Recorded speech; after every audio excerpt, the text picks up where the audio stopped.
Now we'll look at a different concept for creating a foot control curve. As we explained in the last lesson, the feet are at an angle, so we run into the possibility if we just use a regular control curve of having some values within our rotation if we try to align it with our feet. And we don't want that. We want the animator to easily get back to bind pose if he needs to by just zeroing out all of our attributes or all of our values on that control. So we're going to look at a way we can do just that. What we want to do before we even get to that is just make sure that we have our IK handle within its proper group just to stay organized. And we could always do that later on, but I like to do it at the get-go just to have that done so we don't have to worry about it later. So I just gone ahead and parented it right to the IK group. But now let's go ahead and get right to it. Okay, and as far as these other joints, they're going to have a different home as we'll see.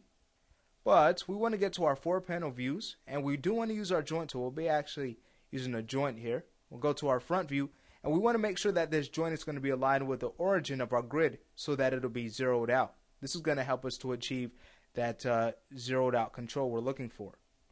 So we'll just hold X and click right where the grid is and hit enter to lock that joint in place. Great. So now from there we can get right back to our perspective.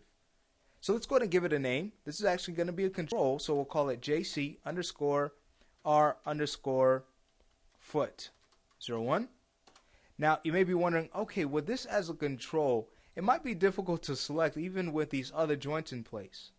Now what we're going to be able to do is to select our control curve, which will automatically select this object, okay, via a simple parent script as we're about to check out. So this is going to be really awesome to use. So with this joint now in place, we do want to keep its orientation zeroed out, but we still want it to be matched with the foot. So what can we do? Simple. We use a group and put all of our values on that group because we won't be animating on the group, just mainly this control. So with the joint selected, let's even get to our outliner so we can see what we're doing in there. We'll just hit Control G to group it. And let's give it a name. We'll give it a label. We'll call it GRP for group underscore what it holds. So that's going to be JC underscore R underscore foot 01. Excellent. So now that this has been done, we want to make sure that the group's orientation is going to be matched with our foot. And that's going to trickle on down all the way to our joint while keeping it maintaining a value of 0. So this is going to be, again, really awesome. So in order to do that, we need to orient constrain our group just to get the orientation right, and then we can delete the orient constraint afterwards. So let's work on that.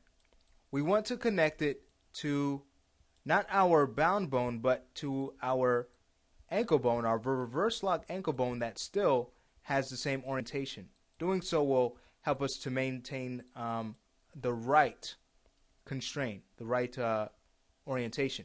So with our reverse lock ankle bone selected, okay, again for the right side, we now want to control click our group. Okay, with the group now control clicked, we go up to constrain, orient constrain, and let's check out our options in here. I'll just go ahead and reset it. Alright, so rather than using a maintain offset, which will keep it in the same place, we want to constrain it in the axis that will allow us to maintain this right orientation. So that's just going to be the Y.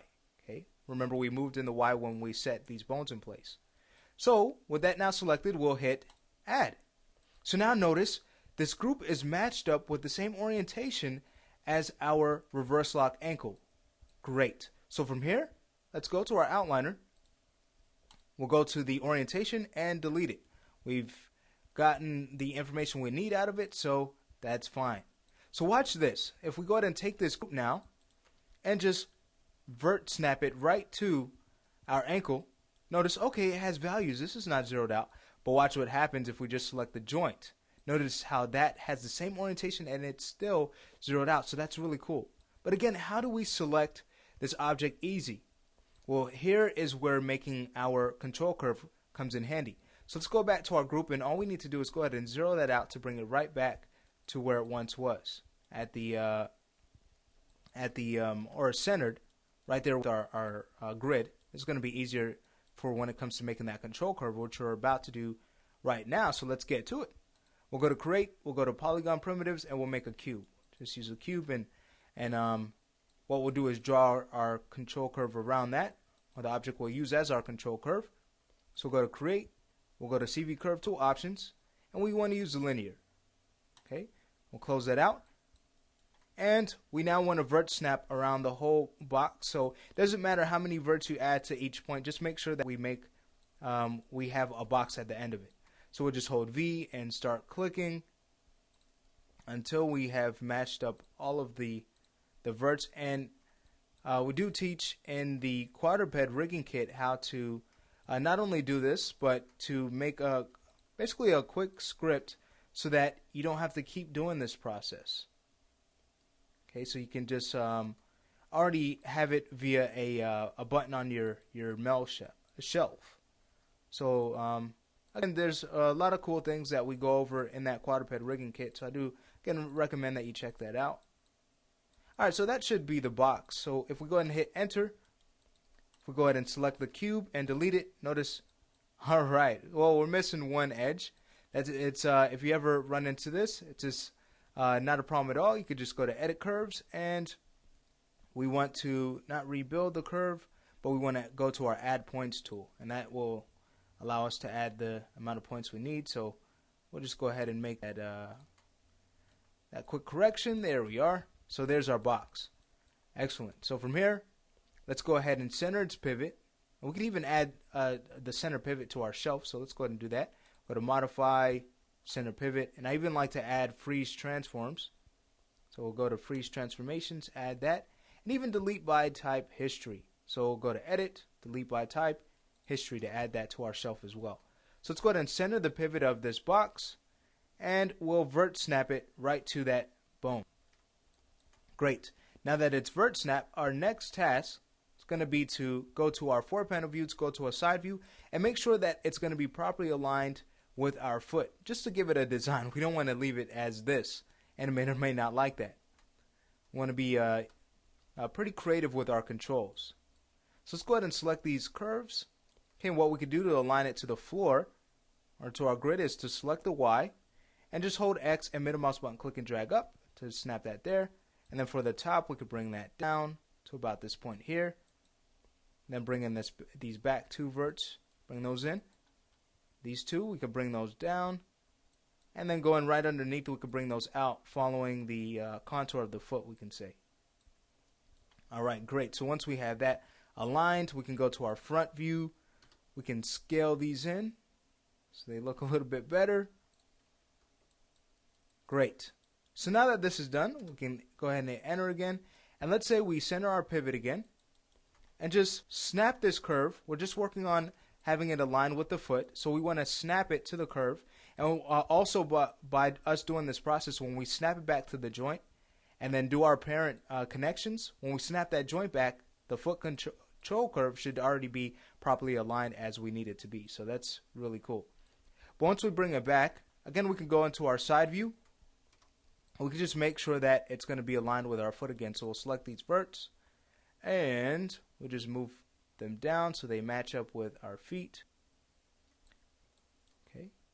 And again, if you'd like to, you could select these bottom verts, select the Y, and make sure that it's going right to the grid. Excellent. Now from here, let's go back to our object mode. We'll even go to our channel box, hitting Control A twice. And we just want to make sure that it's going to be following the contour of the foot, or the line of action of the foot, that is. Then we could add a little bit more design. Won't spend too much time with this. We'll just go to these back verts, open those out some, and then to the top two, we just scale those in so it looks more like a shoe. For these back, or the front ones actually, we could scale those out some more. Take the two at the front, bring those in. Again, matching up with the shoe. Okay, so notice that looks a little bit more interesting. So from here, what we're now able to do is go ahead and bring this curve right back to our center point. So let's go ahead and do that. We'll just go to our move tool and vert snap it right to our joint. Okay, so again, when we move this joint right in place, everything should be properly aligned. Wonderful. So with this process here, what we'll do is stop the lesson here, and in the next lesson, we'll pretty much finish this setup that we're working on.